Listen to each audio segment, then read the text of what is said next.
देववशे चित्ते त्यांची घडावी संगती ऐशे आवडते मना देवा पुरवावी वासना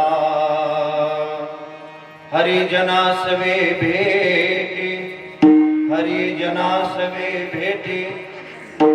नभो अंग संग तुटी ऐसे आवडते मना देवा पुरवावी वासना तुका मने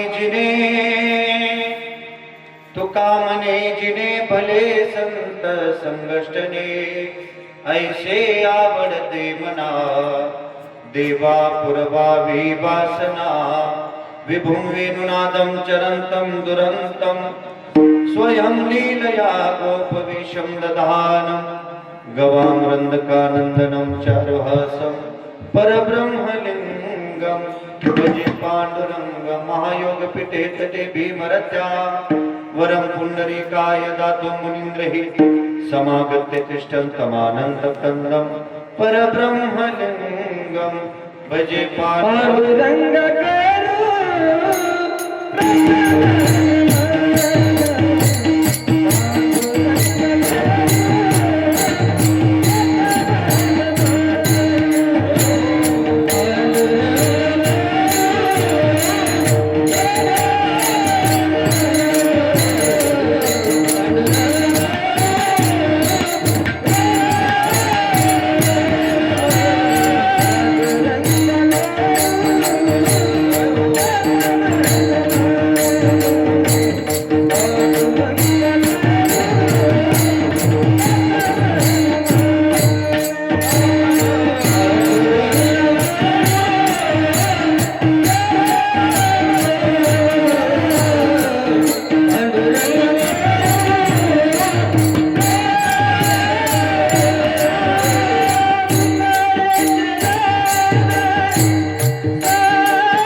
पांडुरंगा करू प्रथम नमान दुसरे चरण संतांची या त्यांच्या कृपादाने कथेचा विस्तार बाबाजी सद्गुरु दास तुका अलंकापुरी रम्य सिंहासनस्थं पदांबोजिती जे स्फुरदिक प्रदेश विधींद्रादि देवै सदास्तु यमानं समाधिस्थमूर्तिं भजे ज्ञानदेव ओम नमो ज्ञानेश्वरा करुणाकरा दयाळा तुमचा अनुग्रह लादलो पावन झालो चराचरी मस्तक हे पायावरी या वारकरी संतांच्या शरण शरण हनुमंता तुम्हा आलो रामदूता काय भक्तीच्या त्या वाटा माझा आवाज थोडा कमी करा तीन शिरे सहा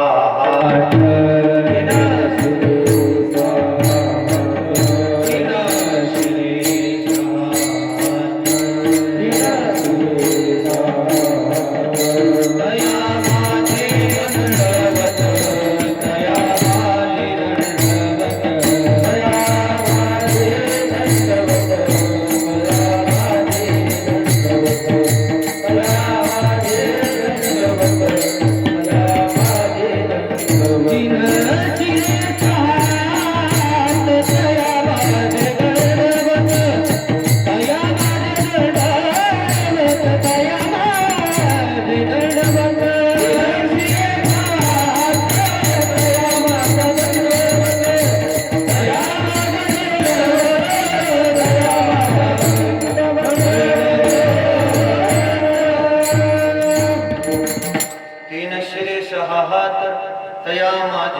दंडवत देव वशे चित्ती त्यांची घडावी संगती ऐशी आवडते मना देवा पुरवावी वासना.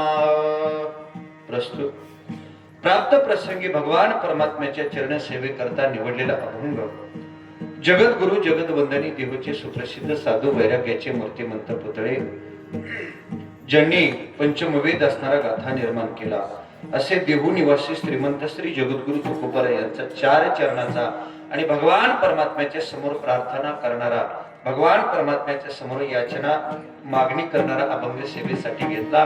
या अभंगाचं वर्णन करत असताना श्रीमंत श्री जगद्गुरु तुकोबाराय सांगतात की देवा, ज्यांच्या अंतःकरणामध्ये ज्यांच्या चित्तामध्ये तू असणारा वास करतो अशाची संगती मला माझ्या जीवनामध्ये असणारी पाहिजे. ती संगती असणारी तुकोबाराय त्या ठिकाणी मागतात की देवा, ज्यांच्या चित्तामध्ये तू असणारा राहतोय अशा सत्पुरुषाची संगत मला प्राप्त व्हावी. पहिला असणारा प्रश्न निर्माण होईल, पहिली शंका अशी निर्माण होईल. महाराज जगद्गुरु तुकोबाराय म्हणतात ज्याच्या चित्तात तो भगवान परमात्मा राहतो अशांची संगती मला पाहिजे. याचा अर्थ तुकोबारायच्या दृष्टीने सगळ्याच्याच हृदयात काही देव राहत नाही. आणि जर सगळ्याच्या हृदयात देव राहत असता तर तुकोबाराय असं म्हटले नसते की देवा त्यांची घडावी संगती. ज्याच्या चित्तामध्ये राहतोय त्यांची संगती मला घडावी. याचा अर्थ तुकोबारायच्या दृष्टीने तो भगवान परमात्मा सगळ्याच्या हृदयामध्ये राहत नाही. आणि तुकोबाराय देवाला म्हणतात की देवा, हे माझ्या मनाची असणारी आवड आहे, ही माझ्या अंतःकरणातली इच्छा आहे, मागणी आहे, एवढी तुम्ही असणारी पूर्ण करा. आणि एकदा का मला त्या संतांची सज्जनांची संगत असणारी प्राप्त झाली की मग असणारे एक काम करा देवा, काहीही झालं तरी त्यांचा आणि माझा विरह होऊ देऊ नका. का? संतांच्या संगतीमध्ये जे जगणं आहे तुकोबाराय सांगतात तेच असणारं चांगलं जगणं आहे, तेच असणारं भलं जगणं आहे. तुका म्हणे जिने भले संत संगष्टने ऐसे आवडते मना देवा पुरवावी वासना. असा अभंगाचा सरळ शब्दशः भावार्थ तुमच्या समोर ठेवण्याचा प्रयत्न केलाय. यथामती यथा अवकाश धावत्या वेगामध्ये या अभंगावरती चिंतन करण्याचा मला प्रयत्न करायचा आहे. तत्पूर्वी अल्पसा परिहार द्यायचा, तो म्हणजे असा. वरती आपले भोंगे आहेत का ते थोडं कमी, एक तर भोंग्याचा थोडा कमी करण्यात आपला खालचा भोंग्याच्या पेक्षा वाढवा, कारण सगळ्याचे आवाज गोड येतो पण त्याच्यामुळे तेवढं गोड लागत नाही. विठाला विठाला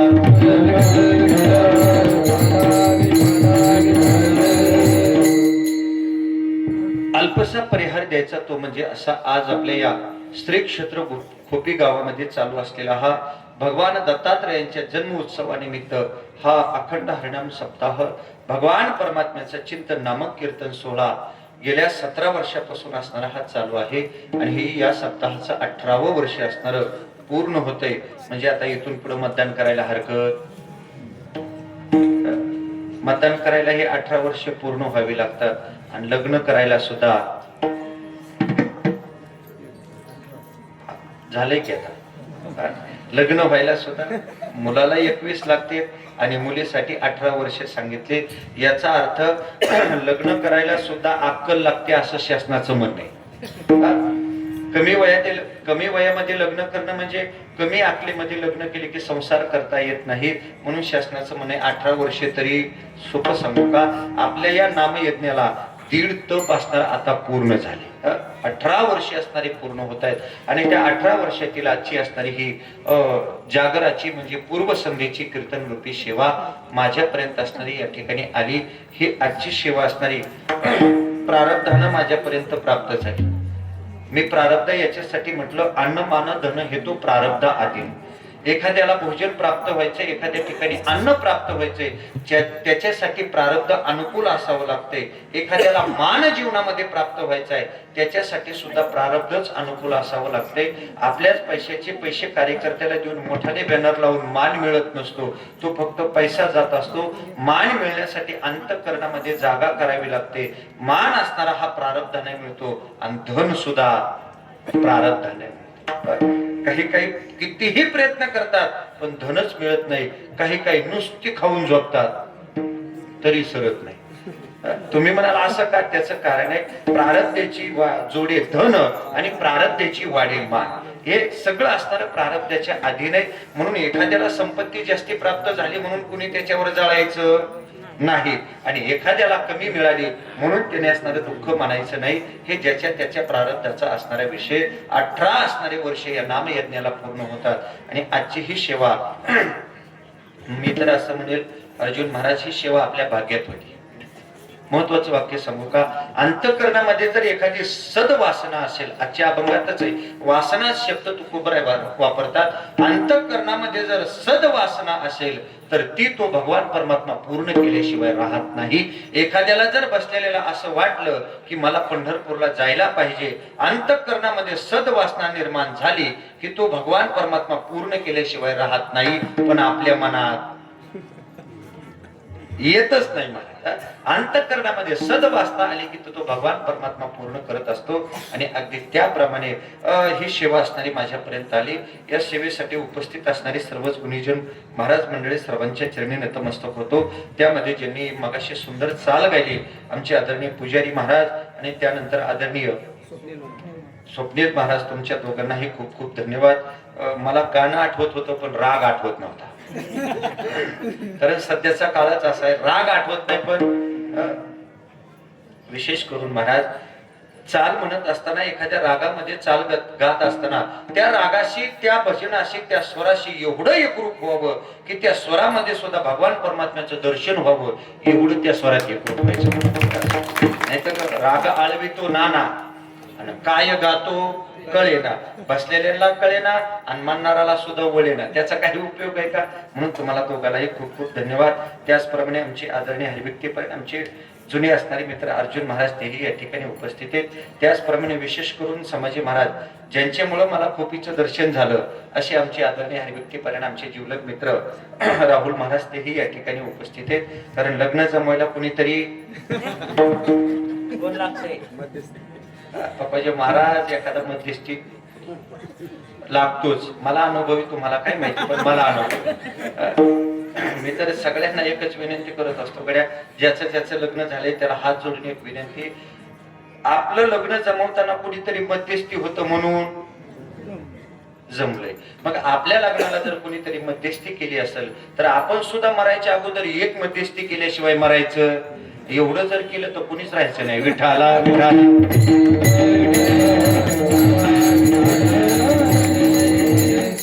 आमचे राहुल महाराज त्याचप्रमाणे हरिभक्तीपरायण मंगेश महाराज तेही या ठिकाणी उपस्थित आहेत.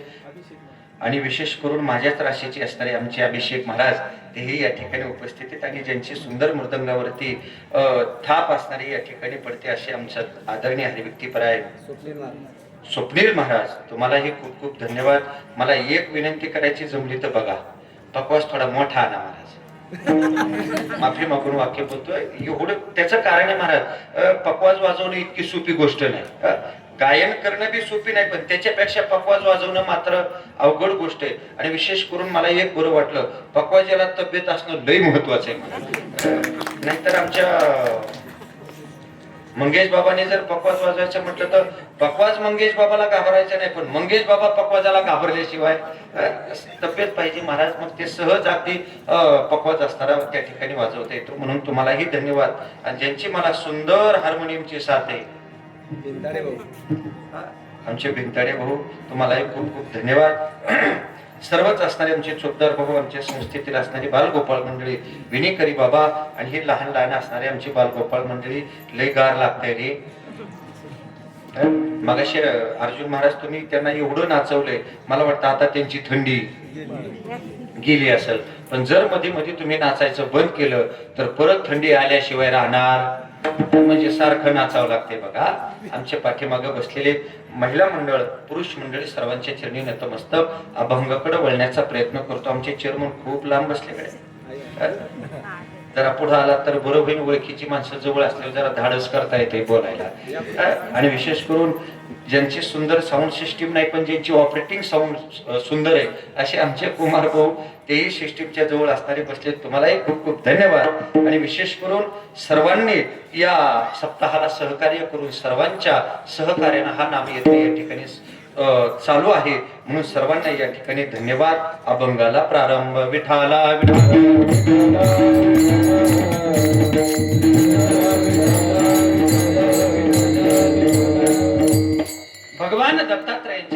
उत्सवाचा हा असणारा सुंदर कार्यक्रम आहे.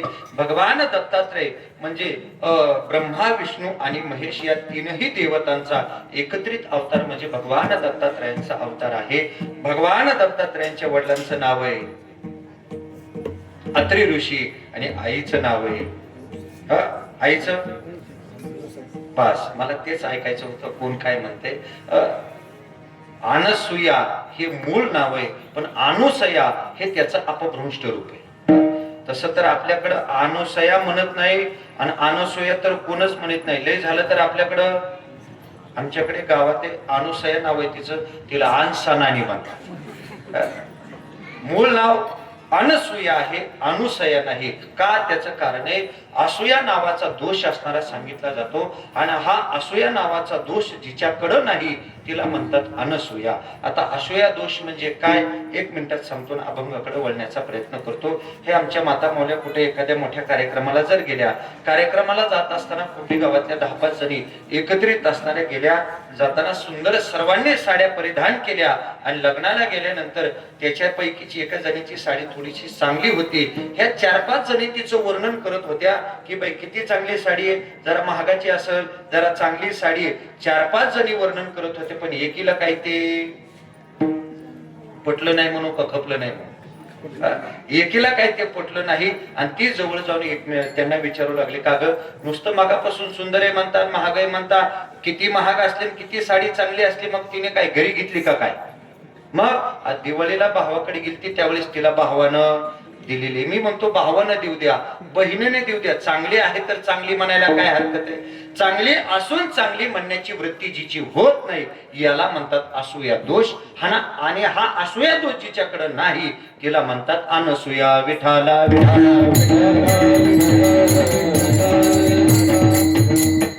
अनसूया असणारं मूळ नाव आहे, अनुसया नाही. कारण बऱ्याच गोष्टींचे आपल्याकडे अपभ्रंश असणारे रूप त्या ठिकाणी बोलले जातात. अगदी सोपा शब्द सांगतो, ज्याच्यामध्ये बिनताडे भाऊ चहा करतात, ज्याच्यामध्ये भाजी करतात, ज्याच्यामध्ये पाणी तापवतात त्याला काय म्हणतात.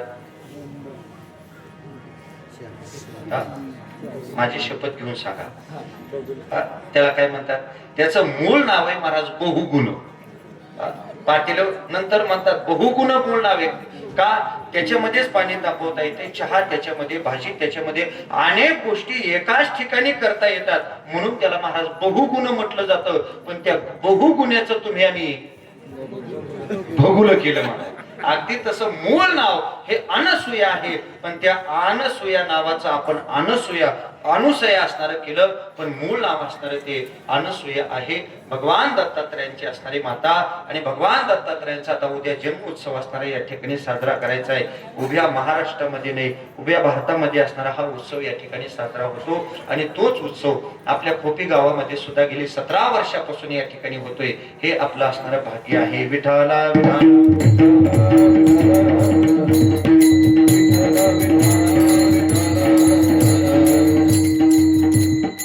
जगद्गुरु तुकोबरायचा असणारा सुंदर 4 चरणाचा अभंग आहे. तुकोबराय या अभंगामध्ये बोलत असताना सांगतात की देवा, ज्याच्या अंतःकरणामध्ये, ज्याच्या हृदयामध्ये, ज्याच्या चित्तामध्ये तुझा असणारा वास आहे अशांची संगती माझ्या जीवनामध्ये मला पाहिजे.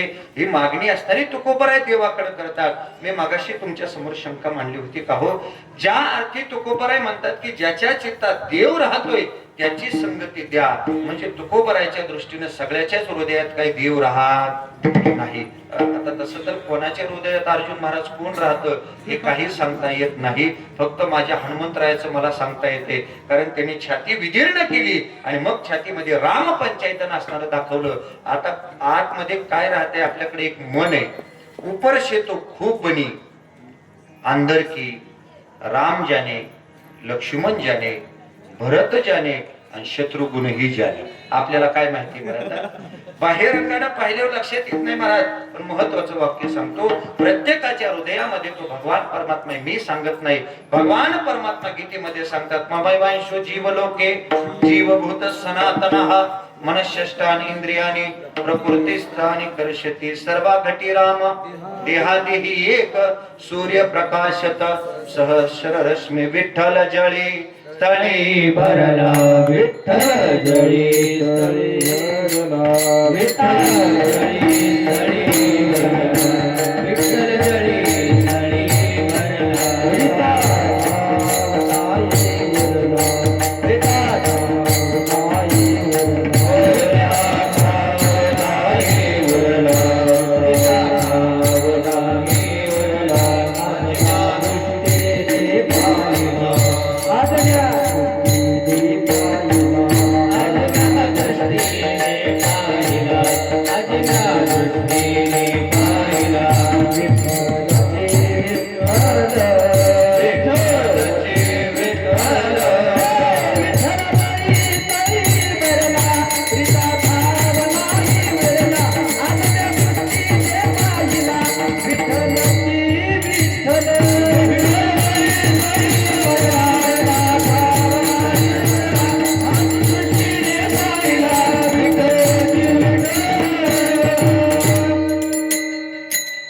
उतरणी होती.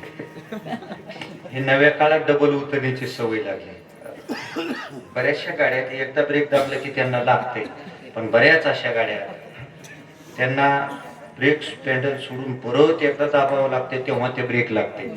जुन्या काळात हे नव्हतं महाराज. आता हळूहळू काय काय पद्धती बदलतील सांगता येत नाही महाराज. भगवान परमात्म्याचं स्वरूप सांगत असताना महाराजांनी सांगितलं, तो नाही ऐसा ठाव उरला से गवन सर्वत्र संपूर्ण गगन जैसे. तो भगवान परमात्मा सगळीकडे आहे.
देखे अनेरा आणि देखे तो सब वहिनी गेरा. पाहे तिकडे बाप माय विठ्ठल आणि रखुमाई. असं प्रमाण सांगितलं की मग परत दृष्टांत आठवतात. कहा पग दारू. काय झालं, संत शिरोमणी नामदेवरायांना गुरुचा असताना साक्षात्कार झाला नव्हता. भगवान परमात्म्याचे सगळ्यात लढीवाल भक्त आमचे नामदेवराय होते. देवाच्या जवळ राहत होते, पण देव लवकर कळाला. परीक्षेमध्ये कच्च ठरावं लागलं महाराज. गोरोबा काकांनी परीक्षा घेतली, पण नामदेवराय त्या परीक्षेमधून पळून गेले आणि भगवान परमात्म्याला सांगितलं, देवा सगळे मला कच्चे म्हणतात. म्हटले मी तुझ्या तर जवळच आहे. मग भगवान परमात्म्याने सांगितलं, नामदेवा नुसतं जवळ राहून उपयोग नसतो. बरीचशी आपण मंडळी पंढरपूरला गेलो की चर्मन आपण 5-5, 6-6 तास पंढरपूरला देवाच्या दर्शनाला लाईन मध्ये थांबतो. 5-5, 6-6 तास थांबल्यानंतर दर्शन होते हे आपल्याला कळतंय. पण पंढरपुरात राहणारे लोक काय रोज दर्शन घेत असतील का? नाही महाराज.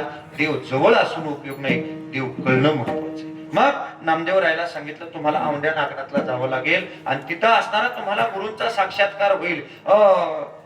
विसोबा खेचर म्हणून त्या ठिकाणी आहेत, तुम्ही तिथं जा आणि तुम्हाला असणारी त्यांची भेट होईल. धावत धावत नामदेवराय पटकन असणारे खोपीहून डायरेक्ट असणाऱ्या औंढ्या नागनाथला गेले आणि गेल्यानंतर विचारत कुठं आहेत विसोबा खेचर. त्यांनी सांगितलं मंदिरामध्ये आहेत. म्हटले आतमध्ये गेले आणि पाहिलं तर विसोबा खेचरांनी डोक्याला हात असणारे पाठीमागून लावले, निवांत भिंतीला टेकलेत आणि दोनही पाय भगवान परमात्म्याच्या पिंडीवरती ठेवले आणि निवांत झोपले. नामदेवरायने पाहिलं आणि पाहिल्याबरोबर देवालाच असणार बोलू लागले. म्हटले, देवा तुला कळतंय का? म्हटले, काय झालं? अरे ज्यांना गुरु करून घेण्यासाठी मला पाठवलंय ते माझे होणारे गुरु बघ. म्हटले, देवाच्या डोक्यावर पाय देऊन बसले. आणि मग त्यांना विचारलं, का हो विसोबा खेचर? म्हटले, मीच आहे. काय काम आहे? मला देवानं पाठवलं होतं. मग पण इच्छा होती, पण आता काही तशी राहिली. वाटलं होतं तुमच्याकडे पाहिल्यानंतर मला वाटलं भरपूर तुम्ही असणारे गायन करताय, भरपूर हार्मोनियम वाजवताय, पण तुमचं गायन ऐकलं मला असं वाटतंय की जशी बॅग घेऊन आलोय तशी बॅग घेऊन परत माझं मी घरी जातो. म्हटलं, काय झालं? अहो मला तुम्हाला गुरु करून घ्यायचं होतं, पण तुम्ही जर देवाच्या डोक्यावर पाय ठेवून बसला असाल तर मी काय करू? मग एक विसोबा खेचराने सांगितलं, मग एक काम करा नामदेवा. काय? तेवढे माझे पाय उचला आणि जिथं देव नाही तिथं ठेवा. असं म्हटल्यानंतर नामदेवरायांनी पाय उचलले, दुसऱ्या ठिकाणी ठेवण्याचा प्रयत्न केला, तिथंही पिंड निर्माण झाली. तिसऱ्या ठिकाणी ठेवण्याचा प्रयत्न केला, तिथं सुद्धा पिंड असणारी निर्माण झाली. आणि मग नामदेवरायाच्या लक्षात आलं की आपल्याही पेक्षा अधिकारी पुरुष आहेत, पण मला तिथपर्यंत जायचं नाही. जिथं पाय ठेवण्याचा प्रयत्न केला तिथं पिंड निर्माण होते. कहा पग डारू देखे अनेरा, देखे तो सब वहिनी घेरा. तो भगवान परमात्मा सगळीकडे जर आहे तर मग तुकोबाराय असं का म्हणतात की ज्याच्या हृदयामध्ये त्याचीच असणारी संगती मला द्या. त्याचं कारण सांगतो. आता थंडीचे दिवस आहेत. थंडीच्या दिवसात स्वप्नील महाराज जवळपास व्यसनी माणसाच्या तर खिशात काडीपेटी सापडते याच्यात नवल नाही, पण पुजारी महाराज ज्याला व्यसन नाही त्याच्या खिशात सुद्धा काडीपेटी सापडते. कशासाठी? थंडीपासून रक्षण व्हावं म्हणून असणारी ती काडीपेटी आपण खिशात ठेवतो. आमचे गोगोले महाराज आहेत ना, खरं सांगा, आपण काडीपेटी खिशात ठेवतो, पण काडीपेटीत अग्नी आहे का नाही? काडीपेटीत अग्नी, पण काडीपेटीत अग्नी असून सुद्धा कधी त्या काडीपेटीने आपला खिसा जाळला नाही, कधी दुकान जाळलं नाही, कधी घर सुद्धा त्या काडीपेटीने जाळलं नाही. दुकान, घर, खिसा जाळत नाही याचा अर्थ काडीपेटीत अग्नी नाही का? अग्नी आहे ना महाराज, काडीपेटीत अग्नी आहे, पण ते घर जाळत नाही. याचं कारण काय? लक्षपूर्वक ऐका. त्या काडीपेटीमध्ये अग्नी असणारा हा सुप्त स्वरूपाने, अगदी तसं प्रत्येकाच्या हृदयामध्ये तो भगवान परमात्मा आहे, पण तो सुप्त स्वरूपानं आहे. आणि मग तुकोबाराय सांगतात की तो सुप्त स्वरूपानं असणारा भगवान परमात्मा प्रगट स्वरूपानं जर प्राप्त करून घ्यायचा असेल तर त्याच्यासाठी काय करावं लागतं? भक्ती रूपी मंथन करावं लागते. मंथोनी मंथोनी नवनीता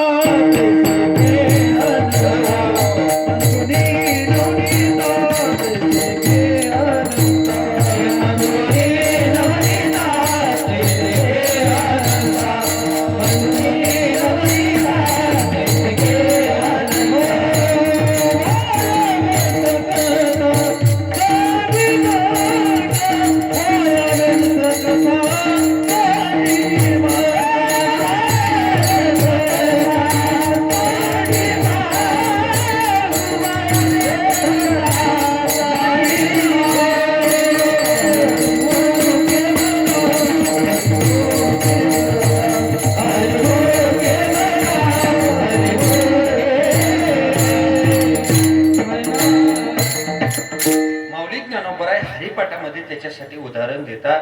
हा भक्ती रूपी मंथन करावं लागतंय आणि मग अंतःकरणातला तो भगवान परमात्मा प्रगट स्वरूपानं प्राप्त करता येतो. जसं काडीपेटीतली काडी बाहेर काढावी लागते, बाहेर काढून ती काडीपेटी त्याच्यावर काय करावी लागते? घर्षण करावी लागते. जसं ती काडीपेटीवरती घर्षण करावी लागते, तसं नामस्मरण रूपी भक्ती रूपी मंथन करावं लागते. आणि मग तो अग्नी जसा प्रज्वलित होतो तसा अंतःकरणातला तो भगवान परमात्मा प्रगट स्वरूपानं प्राप्त होतो. आणि असा प्रगट स्वरूपानं ज्याला ज्याला तो भगवान परमात्मा प्राप्त झाला, तुकोबाराय म्हणतात त्यांची संगती मला द्या. अभंगाचं पहिलं चरण.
अभंगाच्या पहिल्या चरणामध्ये जगद्गुरु तुकोबराय सांगतात की देवा, ज्यांच्या चित्तामध्ये तू प्रगट स्वरूपानं वास करतो अशांची संगती असणारी जीवनामध्ये मला पाहिजे, अशांची संगती मला जीवनामध्ये प्राप्त व्हायला पाहिजे अशी मागणी तुकोबराय जीवनामध्ये करतात. कारण संगती जीवनामध्ये करत असताना एकतर देवाची करावी किंवा देवमान्य संतांची असणारी करावी. मी देवमान्य शब्द जाणून बुजून वापरलाय, कारण सध्याच्या काळात लोकमान्य संत इतकी झालीत, दगड उचलला की चेअरमन विंचू निघतोय म्हणू का संत निघतोय. सध्याच्या काळात असं आहे, अल्पविद्या परी गर्व शिरोमणी आणि मज होणी ज्ञानी. सध्याच्या काळात कोणाला संत म्हणावं आणि कोणाला असणारं सर्वसामान्य जीव म्हणावं कळायलाच मार्ग नाही महाराज. कारण संतांना ओळखण्यासाठी बाह्यरंग चालत नाही, संतांना ओळखण्यासाठी अंतरंग पाहावा लागतो. बाह्यरंगानं जीवाला ओळखता येत नाही तर संतांना कसं ओळखता येईल. संत नवती जगामा साचा सारे गे बाबा, संत नवती जगा मानसाचा सारे गे, संत नवती जगा मानसाचा सारे गे, संत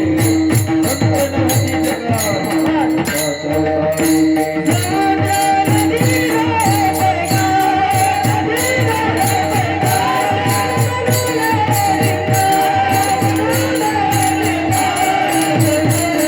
जगा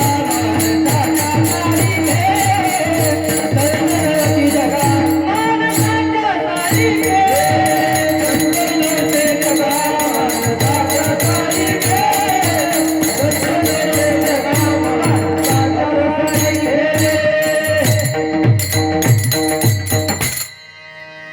संत नव्हती जगा मानसाच्या सारेखे. बाह्यरंगाना तुम्हाला सर्वसामान्य ते जीव दिसतील. आता तुमच्यापैकी जर आमच्या गावाकडे कुणी आलं असेल आणि आल्यानंतर जर अहिल्यानगर पंढरपूर रोडला एक मांदळी म्हणून गाव आहे, तुमच्यापैकी कुणी गेलं असेल धन्यवाद, नसल गेलं तर मी सांगतोय म्हणून एकदा जा. जर तुम्हाला जिवंत संताला पाहायचं असेल तर त्याच्यासाठी तुम्हाला मांदळीला एकदा जावं लागेल. आमचे पूजनीय असणारे, वंदनीय असणारे आमचे गुरुवरी आत्माराम गिरी बाबा अनेक वर्ष झालं महाराज एका जागेवर असणारे, भगवान परमात्म्याचं चिंतन, ना कधी अन्नाचा असणारा ग्रह नाही, काही नाही महाराज, पण एका जागेवर बसून मी आमच्या पंचकृषीमध्ये, मला वाटतं संभाजी महाराज तुम्ही गेला असाल नाही माहित नाही, पण आता आलात तर तुम्ही एकदा जा. आमच्या पंचकृषीमध्ये असा विषय, पंचकृषी नाही महाराज, 3-4 तालुक्यामध्ये जवळपास बरीचशी वारकरी मंडळी वते एकादशीला आळंदीला न जाता तिथं असणारी मांदळी या गावी असणारे जातात. जिवंत संताला पाहायचं असेल तर कधीतरी एकदा जाता येता मांदळीला या, तुम्हाला जिवंत संतांचं असणार दर्शन होईल. दिसायला माणसासारखे पण अंतःकरण मात्र असणारे त्या ठिकाणी साधूच आहे. आपण सुद्धा दिसायला फक्त आपलं अंतःकरण साधूच नाही एवढाच भेद आहे आपल्यात महाराज. कारण आपलं अंतःकरण कोणाचं साधूचं आणि कोणाचं रावणाचं आहे सध्याच्या काळात मात्र समजणं कठीण. त्याचं कारण सांगतो. आता मला वाटतं 15 दिवस झाले नसतील अजून, त्या नाशिकच्या जवळ मालेगाव तालुक्यात एक घटना घडली महाराज. त्या डोंगराळे गावात 4 आणि 5 वर्षाचे नाही महाराज, 3.5 आणि 4 वर्षाच्या बालिकेवरती जर अत्याचार होत असेल तर मला वाटतं एवढी महाराज सत्य होतात, एवढा वारकरी संप्रदायाचा प्रचार प्रसार आहे, एवढी सगळी लोक असणारे रोज बुमलू संस्कृती जतन करा म्हणून सांगतात. पण मला वाटतं याचा परिणाम लोकांवरती शून्य आहे महाराज. काय भांडण असेल, काय वाद असेल हा भाग वेगळा आहे महाराज. अरे 4 वर्षाच्या लेकरावरती अत्याचार करावा आणि दगडाने ठेचून असणाऱ्या त्या निरागस बालकाचा जीव घ्यावा, ही वृत्ती माणसाची नाही, फक्त शरीर माणसाचं आहे, पण आतली वृत्ती मात्र रावणाची. विठ्ठला विठ्ठल.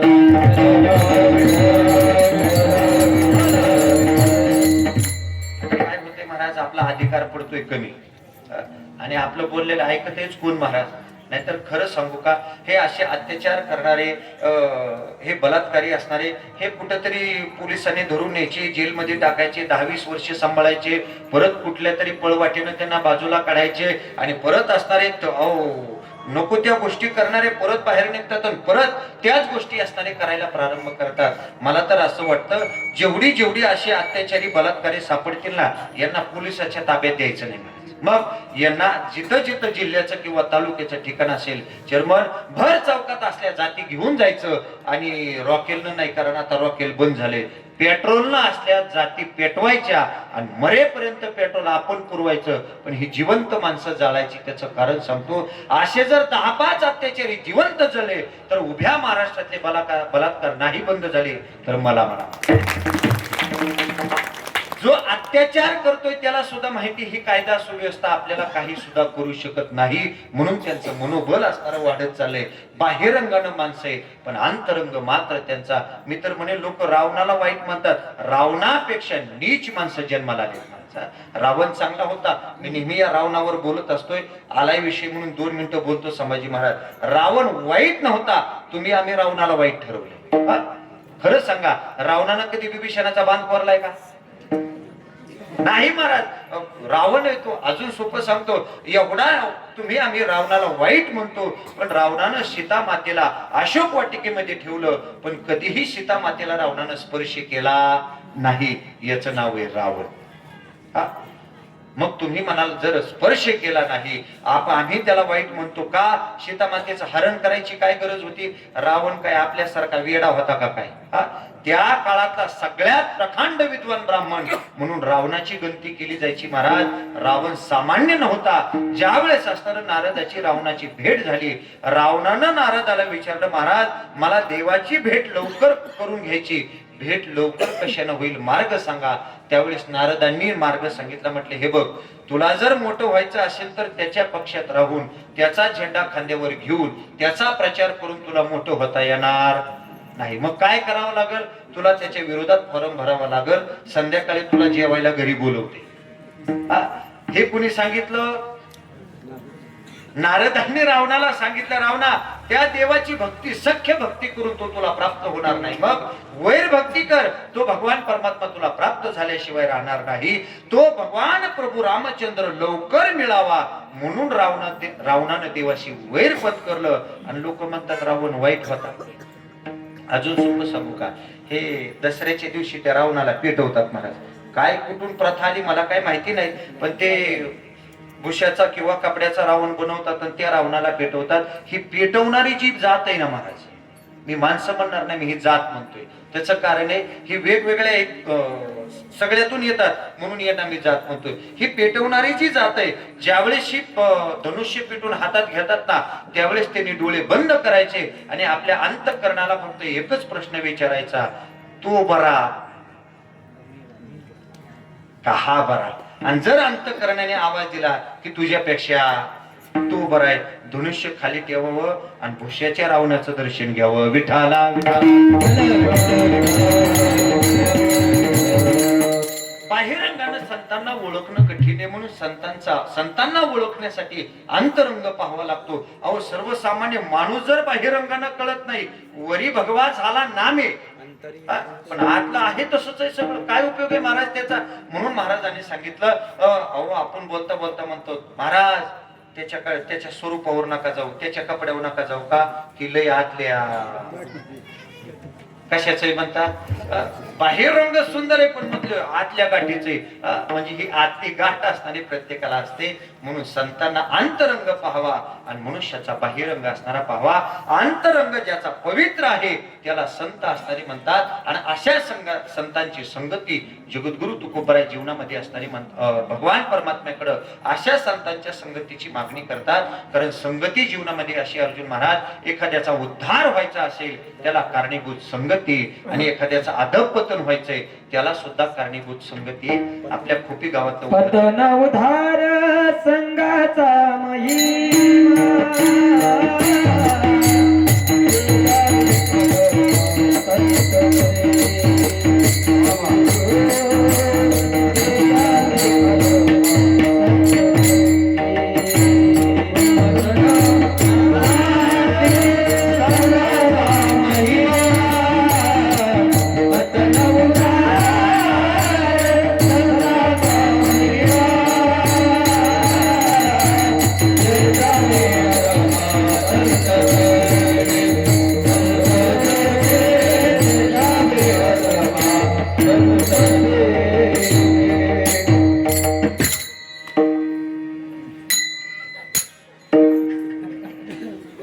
तुमचं बरोबर आहे, मला सवय जरा पुढची लागली. पतन उद्धार संघाचा महिमा. एखाद्याचा उद्धार व्हायचंय. आपल्या गावाचं उदाहरण सांगू का? लोक बोलता बोलता चेअरमन म्हणत असतात, महाराज अहो पूर्ण वयाला गेलेला माणूस होता, मग अमुक अमुक माणसाच्या संगतीत आला आणि काय बिचारायला असणारं भाग्य उजळलं. म्हटले महिन्याला पंढरपूरची वारी करतोय, देवाचं चिंतन करतोय, हे त्याचा उद्धार संगतीने झाला. पण कधी कधी ढेकणाच्या संगे हिरा जो भंगला आणि कुसंगे नाडला साधू तैसा. एका माणसानं मला याच्यावरती असताना स्वप्नील महाराज प्रश्न विचारला. म्हटले महाराज ढेकणाच्या संगतीत हिरा आल्यानंतर हिरा फुटतो का? म्हटलं हो. मला म्हटलं तुम्हाला काय माहिती? म्हटलं संतांनी लिहून ठेवले. तुम्हाला प्रत्यक्ष प्रमाण माहिती आहे का? म्हटलं नाही. तो म्हटलं मला प्रयोग करून दाखवा. म्हटलं नक्की प्रयोग करून दाखवतो. ढेकणाचं काम माझ्याकडं, हिरा आणायचं काम तुझ्याकडं. गावात गेलो, 4 पोरं घेऊन आलं माझ्याकडे. म्हटलं काय झालं? म्हटलं हे आमच्या गावातले, हे आमच्या गावातले. म्हटलं आपल्या हिऱ्याला ढेकणं चावले तरी काय व्हायचं नाही. म्हटलं ढेकणाचा स्पर्शानं काय व्हायचं? मग ओरिजिनल हिरा पाहिजे. बिचारा धावत धावत गेला आणि कोहिनूर हिरा असणारा घेऊन आला. नुसता स्पर्श त्याला झाला, त्याला भंग पावावं लागलं. अनमोल किमतीचा हिरा आहे आणि तुच्छ किमतीचा असणारा तो ढेकू नये. संगत मात्र चुकली की आयुष्य बर्बाद झाल्याशिवाय राहत नाही. अर्धा क्षण घडता संतांची संगती आणि देणे होय शांती. किंवा संतांची संगती, संत नके संग लागरे तेरी अच्छी बनेगी. पण टाईम पुढे जातोय त्याच्यामुळे मग बरं अच्छी नाही बनेगी, मग बुरी बनेगी. म्हणून टायमात उरकेगी. विठाला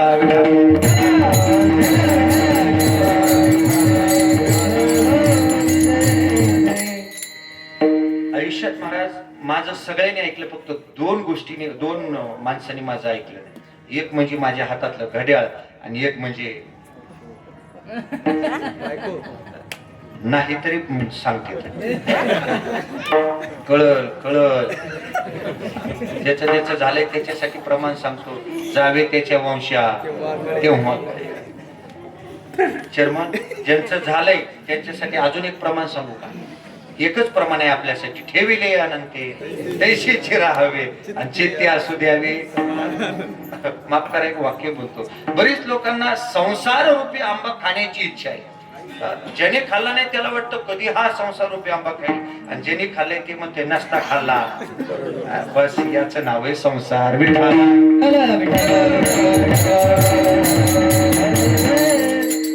थोड्या वेळ असणारी आमच्या वाढल्या कोळ्याला नारदांची संगत असणारी घडली, पण परिणाम असणारा केले रामायण रामा आधी हा संगतीचा असणारा परिणाम आहे. आणि म्हणून जगद्गुरु तुकोबाराय सांगतात की देवा ज्यांच्या चित्तामध्ये तू प्रगट स्वरूपानं वास करतोय अशांची संगती मला द्या.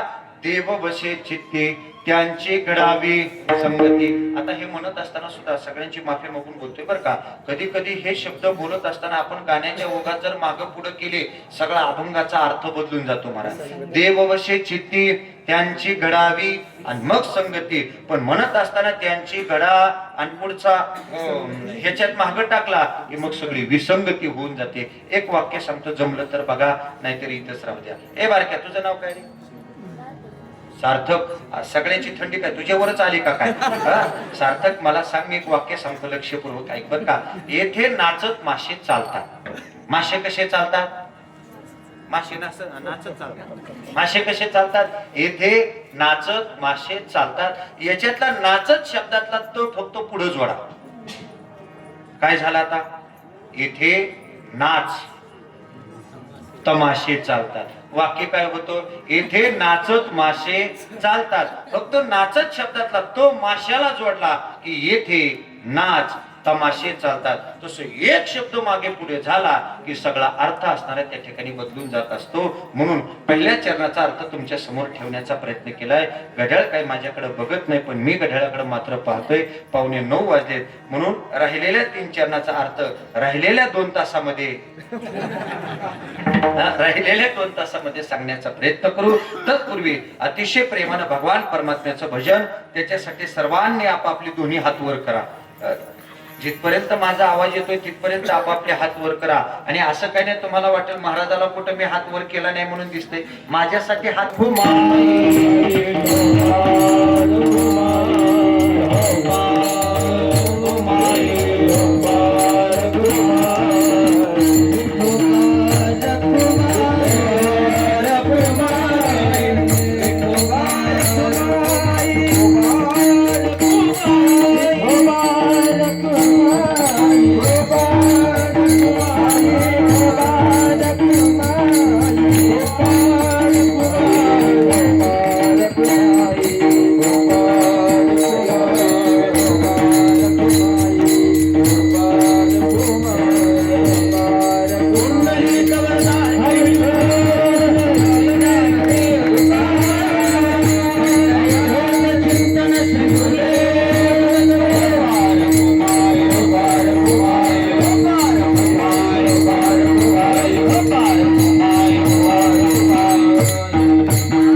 घडावी संगती ऐसे आवडते मना देवा पुरवावी वासना हरिजना सवे भेटी न हो अंग संग तुटी ऐसे आवडते मना देवा पुरवावी वासना तुका म्हणे जिने भले संत संगष्टने ऐसे आवडते मना देवा पुरवावी वासना विठाला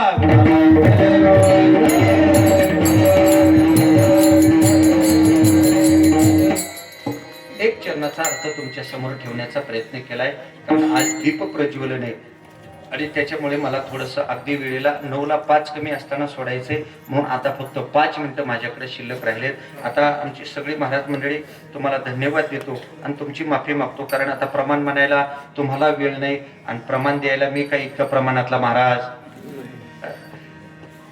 ऐकणाऱ्याला एक वाक्य सांगतो महाराज, बऱ्याच वेळेस काय होतं संभाजी महाराज ही जी महाराज मंडळी प्रमाण देतात ऐकणाऱ्याला आता सगळ्यांनाच काही गायन आवडत नाही, सगळ्यांनाच पकवाज आवडत नाही, सगळ्यांना चिंतन आवडत नाही, प्रत्येकाला वेगवेगळं आवडत असते। आता चांगलं एखादे महाराज चिंतन सांगत असतील आणि तेवढ्यामध्ये जर आमच्या एखाद्या गुणीजनानं प्रमाण दिलं, मी गुणीजन म्हणतो मी कलाकार कधी म्हणत नाही कारण कलाकार ती वेगळीच कला असते त्यांची, ती कला वेगळ्याच स्टेजवर दाखवतात, आपल्याकडे नाही। आपल्याकडे असणारी गुणीजन असतात बोलत असताना एखाद्यानं प्रमाण दिलं की ही बसलेली माणसं म्हणत असतात एवढं चांगलं महाराज सांगत होते पण ह्यांना काय दम निघला, पण प्रमाण का दिलं जातं जरा लक्षपूर्वक ऐका। जो चालू विषय आहे जे चालू चिंतन आहे त्या चिंतनाला अनुसरून एखाद्या संतांचं असणारं वचन, एखाद्या संतांचं असणारं अभंगातलं एखादं चरण त्या विषयाला अनुसरून असेल, त्या विषयाला लागू पडत असेल मग ते बोललं जातं, त्याला म्हणतात प्रमाण। आणि अजून सोपं सांगतो, ज्या कीर्तनामध्ये सुखदेव महाराज प्रमाण येतात बरं का पुजारी बाबा, ज्या कीर्तनामध्ये अर्जुन महाराज प्रमाणे येतात ते कीर्तन रस्त्यानं चाललंय म्हणायचं आणि ज्या कीर्तनात उडी मारून सुद्धा प्रमाण सापडत नाही ती नदी नदीनी चाललंय म्हणायचं विठाला।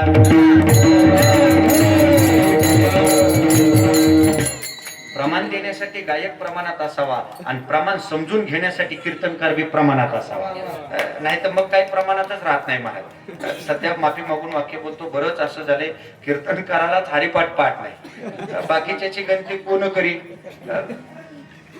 इकडे साताऱ्याच्या जवळ वाठार म्हणून गाव आहे, पाहुणे आहेत का कोणाच तिथे नाही ना, मग सांगतो उद्या पेटवायला तिकडे असं कोणी जायचं। त्या वाठारला आमचे गुरुबंधू एक शिंदे म्हणून त्यांनी मला कीर्तनाला बोलवलं महाराज आणि कीर्तनाच्या आदल्या दिवशी अर्जुन महाराज त्यांनी फोन केला, म्हटले महाराज उद्या किती वाजता येणार, म्हटलं कीर्तन किती वाजता ते म्हटले 7 वाजता, म्हटलं 6 वाजेपर्यंत मी तुमच्या गावाला येतो, म्हटले नाही नाही महाराज आमच्या गावचा नियम आहे ज्या महाराजाचं कीर्तन आहे त्या महाराजानं वेळेत यायचं, म्हणजे 4 वाजता यायचं, हातपाय तोंड धुवायचं, चहा नाश्ता मस्तपैकी घ्यायचा आणि झाला की लगेच विना गळ्यात घेऊन हरिपाठ म्हणायचा आणि मग फेटा। म्हटलं नशीब 5-7 वर्ष आनंदीत गेलो म्हणून हरिपाठ तरी पाठ झाला, म्हटलं काय हरकत नाही, गेलो हरिपाठ झाला कीर्तन झालं। दुसऱ्या वर्षी ते म्हटले महाराज अहो कीर्तन चांगलं झालं मग तुम्ही या अजून एखादे गुरुबंधू बोलवा, म्हणून आमचा एक जवळचा मित्र आहे त्याचं नाही त्यांना कोण ओळखत नाही, त्याचं नाव आहे नारायण, त्याला म्हटलं कडे अशी अशी तारीख आहे, बिचारानं तारीख घेतली, त्याला ही चर्मन त्या गावकरीने आदल्या दिवशी फोन केला, म्हटले महाराज उद्या 7 वाजता कीर्तन आहे किती वाजता येणार, ते म्हटले येऊ की 6 वाजता, नाही नाही म्हटले आमच्या गावचा नियम आहे काय, ज्या महाराजाचं कीर्तन आहे त्याने यायचं, विना गळ्यात घ्यायचा, सगळा हरिपाठ म्हणायचा आणि मग फेटा बांधायचा। तो म्हटला फक्त 5 मिनिटं थांबा लगेच फोन करतो, काय म्हटला 5 मिनिटं थांबा लगेच फोन करतो। अर्जुन महाराज त्यानं 5 मिनिटानं फोन केला आणि फोन करून म्हटला काय झालंय, आताच माझी आजी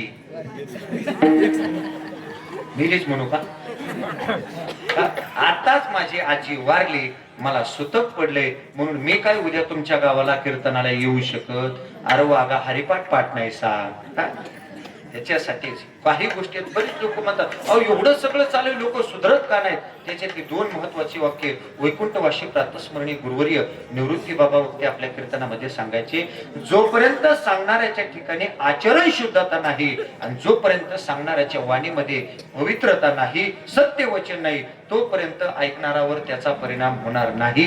त्याच्यासाठी आपल्या गावातली मन सांगतो आडातच नाही, बस एवढं लक्षात आलं, विषय संपला। जगद्गुरु तुकोबरायचा 4 चरणाचा अभंग आहे, पण वेळ कमी म्हणण्यापेक्षा जवळपास संपत आली म्हणून मी जास्ती विस्तार करण्याचा प्रयत्न करत नाही। पहिल्या चरणावरती थोडंसं बोलण्याचा प्रयत्न केला, जगद्गुरु तुकोबाराय भगवान परमात्म्याकडे मागणी मागतात की मला ज्यांच्या चित्तामध्ये तो भगवान परमात्मा वास करतो अशांची संगती मला द्या, आणि अशांची संगती जर मला प्राप्त झाली तर मी माझ्या जीवनामध्ये असणारं सुख समाधान असणारं आनंदानं जीवन असणारं त्या ठिकाणी जगेल. कारण संतांच्या संगतीमधलं जे जगणे ते असणारं खरंय. हरिजना सवे भेटी न हो अंग संग तुटी. आता इथं हरिजन शब्द तुकोबारायांनी वापरला. हा जातीवाचक शब्द नाही. हरी म्हणजे माझा भगवान परमात्मा आणि त्याची भक्त म्हणजे हरिजन. हरिजना सवे भेटी न हो अंग संग तुटी. आणि शेवटी तुकोबाराय सांगतात तुका म्हणे जिने भले संत संगस्तने ऐसे आवडते मना देवा पुरवावी वासना. ज्ञानेश्वर